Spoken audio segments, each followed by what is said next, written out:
Alright, so this video is for the chip and dip. This is a double-walled throwing option. I have a large chunk of clay here, about 5 pounds, just because I wanted to make a really big chip and dip. There's no size requirement though for anything double wall, as it is already an advanced technique, just trying it out.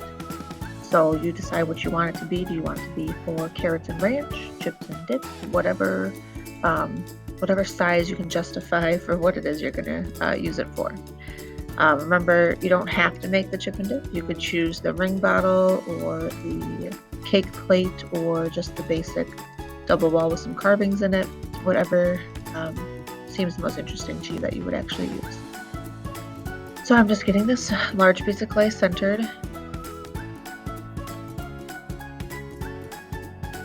Trying to make sure I'm really doing a lot of compression on it so that my clay doesn't have any air bubbles, air pockets when I'm working really large or something complicated. It's really important to take the time to wheel wedge, especially if you know you didn't do the best job wedging it at the wedge table. So always just making sure you can get it as compressed as possible. Avoid air bubbles is always important. So I'm going to start with it a little lower too, since I am making something bigger. I don't need it to start as like a perfect little round hamburger bun. And instead of opening it in the middle, as you see, I just plunged my thumbs to the side, and I'm throwing first that outer base. So this would be the chip compartment. And again, I'm just compressing the bottom. These really like to crack at the base. And that happens because it's very common to not throw them consistently thin from one bowl to the next. So it's really important that we focus on that base being thin, and then when we open the next bowl, that it is as thin as that big bowl.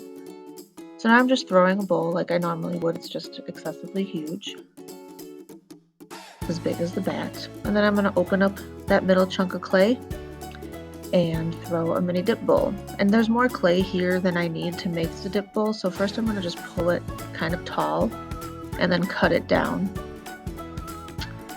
And the reason I want to make sure I cut it down is I don't want my dip bowl to be taller than my chip bowl, because I want to be able to flip it upside down and trim it properly without, pushing through the bottom, making a weak spot in my bowl. So ideally, that dip bowl is the same height, or smaller is fine too, but ideally it's the same height as your outer bowl.